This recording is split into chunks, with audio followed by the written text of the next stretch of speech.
माननीय प्रधानमंत्री जी के लिए एविएशन एमआरओ काफ़ी एक महत्वपूर्ण इंडस्ट्री है। उन्होंने अपने काफ़ी स्पीचेस में लास्ट 3 साल में इस इंडस्ट्री का जिक्र किया है।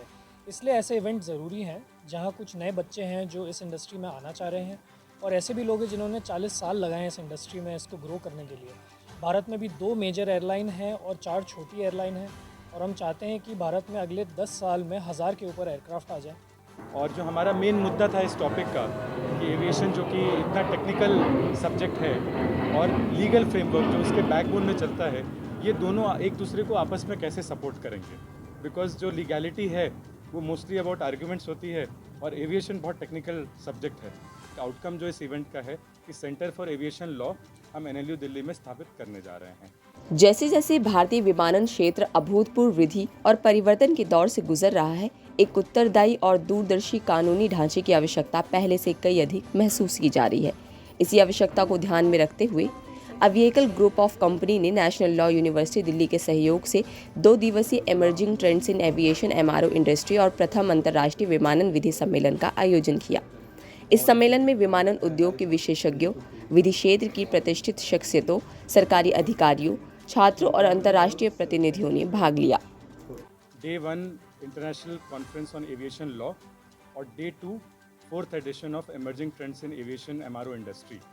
तो पहला टॉपिक बहुत इंटरेस्टिंग है बिकॉज पहली बार इंडिया में ऐसा कोई डिस्कशन हो रहा है और नेशनल लॉ यूनिवर्सिटी दिल्ली के सपोर्ट से हमने इस बहुत ही इम्पॉर्टेंट टॉपिक पे बहुत क्रिटिकल डिस्कशंस किए हैं, जिसमें देश के बड़े बड़े लॉयर्स, सुप्रीम कोर्ट जज जस्टिस पीके मिश्रा जी आए हुए थे एज अ चीफ गेस्ट। और जो हमारा मेन मुद्दा था इस टॉपिक का कि एविएशन जो कि इतना टेक्निकल सब्जेक्ट है और लीगल फ्रेमवर्क जो उसके बैकबोन में चलता है, ये दोनों एक दूसरे को आपस में कैसे सपोर्ट करेंगे।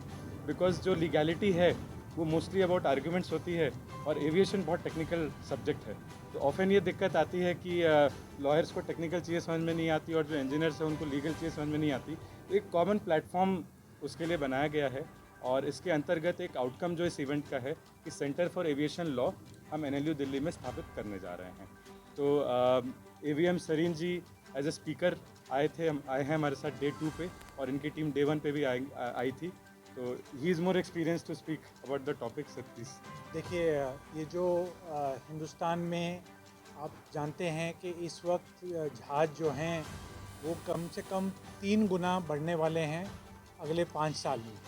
और इसके लिए हमारे को बहुत ज़रूरी है कि जो इनकी मरम्मत होती है, जो एमआरओ सेंटर्स हैं वो इंडिया में खूब सारे लगे हैं। मिलिट्री सेल्फ रिलायंट है, आत्मनिर्भर है और आप जानते हैं कि मिलिट्री के लिए जहाज़ की मैन्युफैक्चरिंग एमआरओ एचएएल कर रही है और बहुत सारी एमआरओ हमारी इंडियन एयरफोर्स की बीआरडीज़ भी कर रही हैं।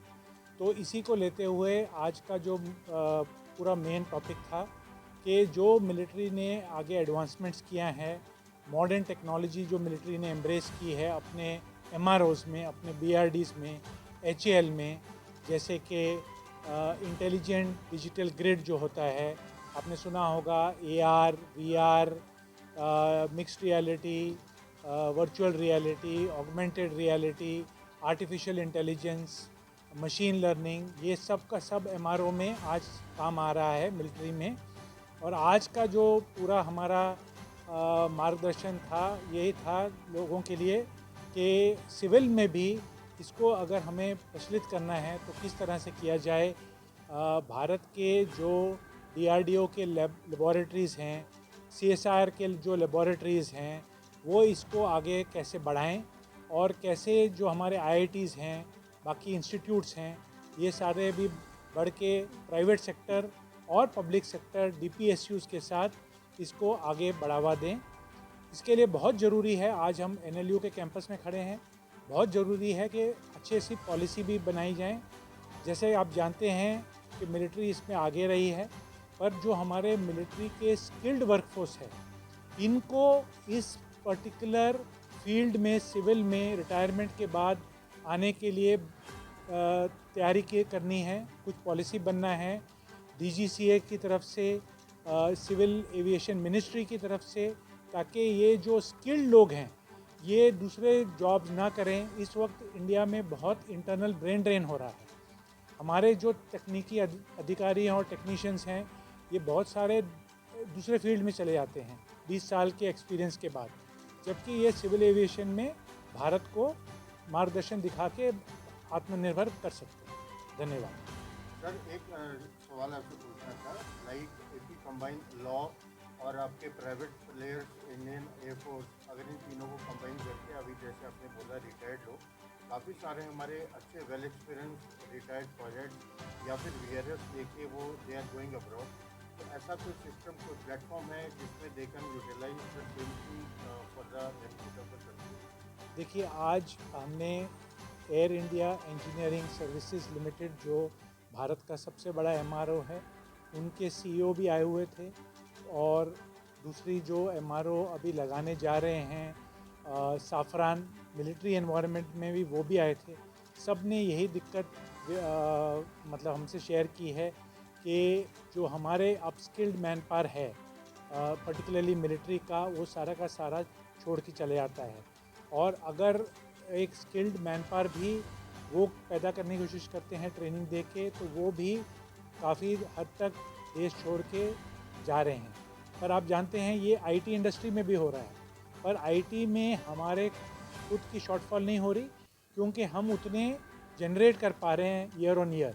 तो हमें काफ़ी ये है कि अगर ये ट्रेनिंग इंस्टीट्यूट्स और बाकी सब जो आज शामिल हुई हैं वो अपस्किलिंग करेंगी, तो आगे जाके फ्यूचर में हमें ये सेम दिक्कत नहीं आएगी जैसे आईटी में नहीं आ रही है। ये आज की जो कॉन्फ्रेंस थी, मेरा इसमें आने का मेन रीज़न, जो मुख्य जो कारण वो ये था कि इस प्रकार की कॉन्फ्रेंसेस बहुत होती हैं, लेकिन वहाँ पे लोग बात करके चले जाते हैं।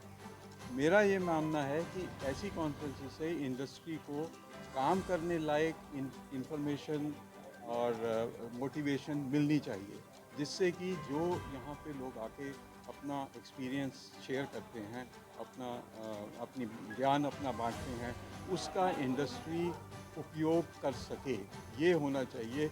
उसके लिए यहाँ पे जो कॉन्फ्रेंस हुई है उसमें ऐसे लोग आए थे जिन्होंने कि इंडस्ट्री में काम किया हुआ है और जो कि अपने एक्सपीरियंस से दूसरों को बता सकते हैं कि इंडस्ट्री में कैसे इम्प्रूवमेंट की जा सकती है। माननीय प्रधानमंत्री जी के लिए एविएशन एमआरओ काफ़ी एक महत्वपूर्ण इंडस्ट्री है। उन्होंने अपने काफ़ी स्पीचेस में लास्ट 3 साल में इस इंडस्ट्री का जिक्र किया है। इसलिए ऐसे इवेंट ज़रूरी हैं जहां कुछ नए बच्चे हैं जो इस इंडस्ट्री में आना चाह रहे हैं, और ऐसे भी लोग हैं जिन्होंने 40 साल लगाए हैं इस इंडस्ट्री में इसको ग्रो करने के लिए। भारत में भी 2 मेजर एयरलाइन हैं और 4 छोटी एयरलाइन हैं, और हम चाहते हैं कि भारत में अगले 10 साल में 1000 के ऊपर एयरक्राफ्ट आ जाएँ, 1000-1500 के ऊपर, और इन्हीं कॉन्फ्रेंसेस और इन्हीं आइडियाज़ के थ्रू ये पॉसिबल है। तो हमारा यही गोल रहता है कि इस इंडस्ट्री को और बढ़ावा दें और यंगस्टर्स को इसमें जॉब अपॉर्चुनिटीज़ और ग्रोथ का मौका दिया जाए।